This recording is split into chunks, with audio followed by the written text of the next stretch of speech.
sih apa yang dijelasin Bu Guru yang tentang sel itu? Sebenarnya kurang ngerti sih. Iya, soalnya banyak banget kan teori yang dibahas dalam sejarah sel itu, kayak teori Robert Hooke yang mengatakan bahwa sel itu seperti selula yang mirip dengan kamar kecil yang diisi oleh para biksu. Tapi yang aku dengar dari Bu Guru, menurut Anthony van Leeuwenhoek, sel itu hidup. Hal ini dia peroleh dari hasil pengamatannya pada sel alga. Sedangkan kalau kata Swan sama Sladen, sel itu struktur fisiologi dan organisasi makhluk hidup.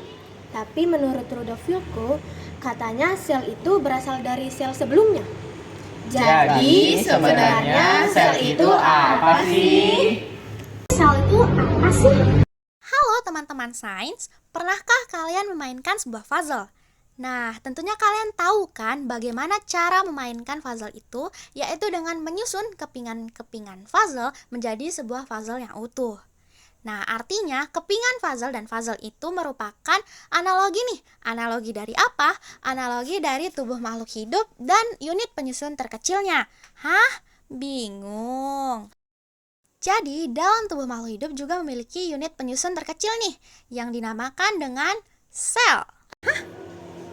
Kok bisa sih dikatakan sel itu penyusun terkecil?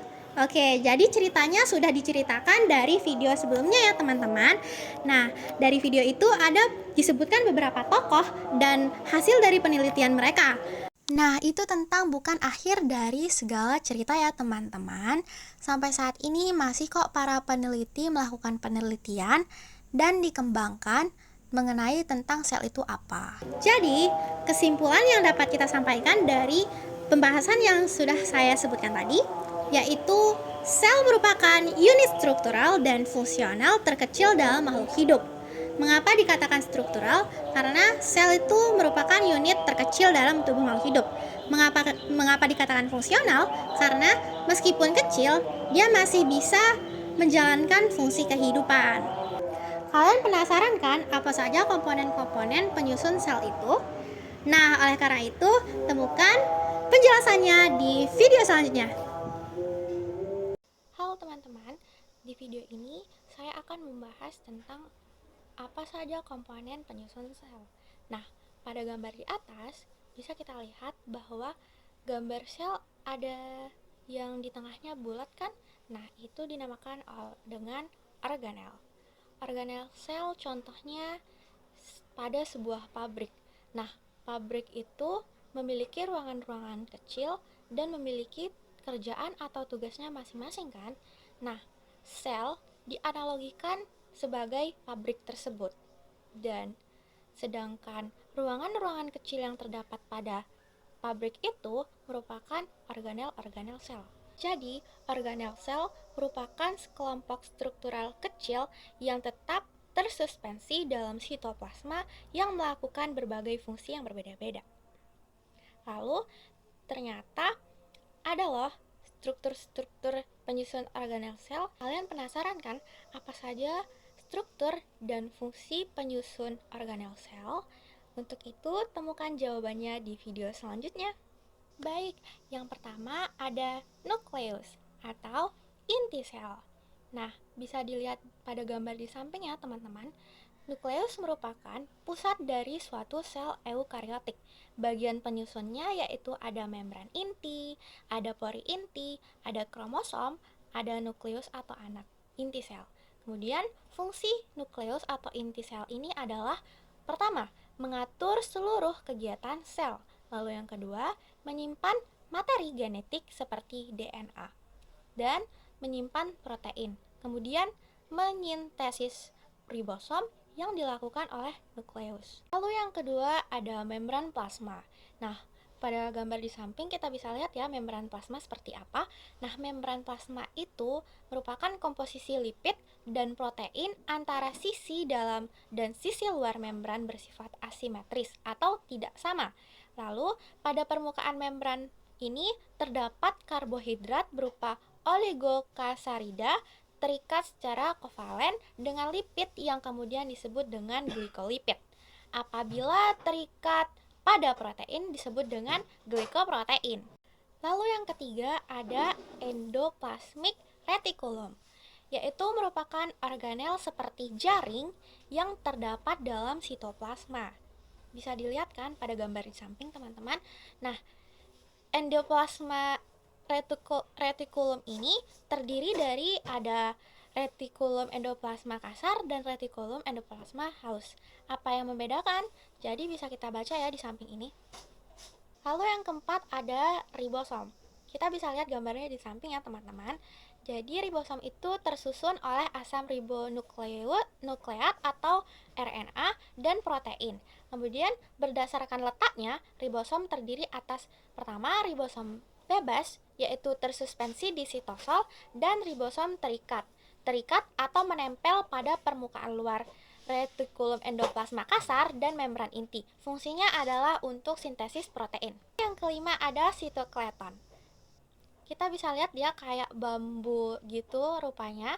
Kemudian sitoskeleton ini merupakan kerangka sel, terdiri dari 3 jenis, yaitu pertama mikrotubul, lalu yang kedua ada mikrofilamen, yang ketiga ada filamen intermediat. Kemudian fungsi sitoskeleton ini merupakan menentukan dan memelihara bentuk sel, kemudian pergerakan sel. Kemudian yang ketiga adalah membentuk struktur khusus seperti silia serta flagel. Lalu yang terakhir adalah pembelahan sel. Lalu yang keenam adalah Golgi apparatus atau biasa disebut dengan badan Golgi atau kompleks Golgi, yaitu tersusun atas kantung pipih bertumpuk yang disebut dengan sisterna. Lalu badan Golgi memiliki 2 sisi loh teman-teman yang berlawanan, yaitu pertama sisi cis berperan sebagai bagian pengiriman, lalu yang kedua ada sisi trans yang berperan sebagai bagian pengiriman. Kemudian fungsi badan Golgi, yang pertama ada tempat modifikasi protein, glikoprotein, dan fosfolipid. Nah, lalu yang kedua adalah menyintesis banyak polisakarida. Ketujuh ada lisosom. Nah, lisosom ini merupakan kantung membran yang mengandung hidrolitik. Lisosom diproduksi oleh badan Golgi, teman-teman. Jadi fungsi lisosom yang pertama ada autofag, lalu ada fagositosis, lalu yang ketiga ada memperbaiki kerusakan pada membran plasma, yang keempat ada autolisis, dan yang terakhir adalah apoptosis. Selanjutnya yang kedelapan ada mitokondria. Bisa kita lihat pada gambar di samping ya, kayaknya kelihatan seperti hotdog ya teman-teman. Nah, lalu saya akan membahas mitokondria itu apa. Oke, mitokondria memiliki membran ganda, yaitu membran luar dan membran dalam. Nah, membran dalam berlipat-lipat. Lipatannya disebut dengan krista. Lalu, dia itu memiliki 2 ruang, yakni ruang intermembran dan matriks. Oke, matriks mitokondria. Dia itu memiliki DNA dan ribosom, yaitu fungsinya adalah respirasi seluler untuk menghasilkan ATP. 9 adalah vakuola. Kita bisa lihat pada gambar di samping ya teman-teman. Nah, vakuola ini merupakan organel yang menjadi area penyimpanan senyawa yang dibutuhkan oleh sel. Nah, fungsi vakuola adalah tempat akumulasi limbah sisa metabolisme sel dan cadangan makanan. 10 adalah kloropas. Kita bisa lihat pada gambar di samping ya teman-teman. Gambarnya seperti biji-biji jagung ya. Nah, ini kloropas ini merupakan organel penyimpan materi yang diselubungi membran Anda atau dipisahkan ruang sempit intermembran. Lalu hanya terdapat pada sel tumbuhan dan alga.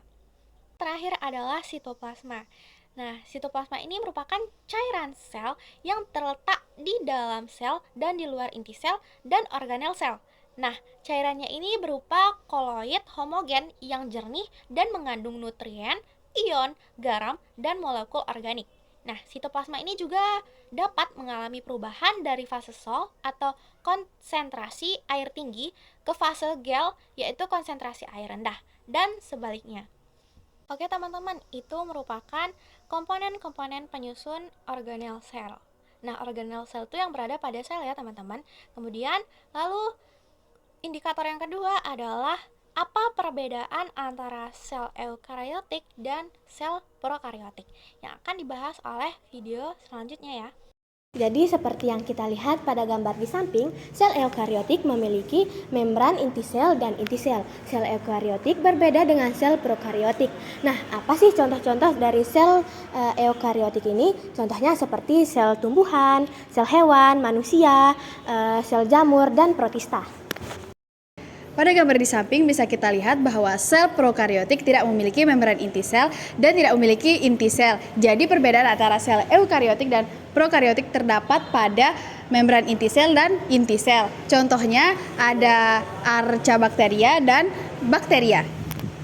Perbedaan sel dan sel hidup dan sel mati terletak pada struktur, fungsi, dan aktivitas biologisnya. Seperti yang kita tahu pada sel hidup memiliki aktivitas metabolik yang aktif seperti untuk mempertahankan kehidupan seperti respirasi, yang kemudian fotosintesis pada tumbuhan, sintesis protein, dan pembelahan sel.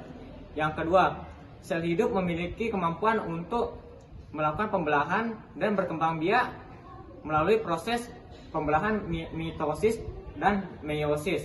Kemudian yang ketiga, sel hidup dapat tumbuh dan berkembang dengan menggunakan nutrisi dan energi dari lingkungannya. Kemudian yang keempat atau yang terakhir, sel hidup memiliki kemampuan untuk memperbaiki kerusakan dalam struktur internalnya dan mempertahankan homeostasis. Sel hidup, sel mati memiliki aktivitas yang berbeda dengan sel hidup. Yang pertama, sel mati itu tidak dapat melakukan pembelahan atau perbaikan diri. Yang kedua, sel mati itu tidak dapat melakukan aktivitas metabolisme karena enzim dan molekul yang terlibat dalam reaksi kimia seluler itu tidak berfungsi atau tidak utuh. Yang ketiga, sel mati itu tidak dapat merasakan respon dari lingkungan di sekitarnya. Dan yang keempat, itu sel mati memiliki membran sel yang sudah rusak atau tidak utuh. Begitu pula dengan organel dalam yang dimilikinya. Organel dalam yang dimiliki oleh sel mati itu sudah hancur atau rusak.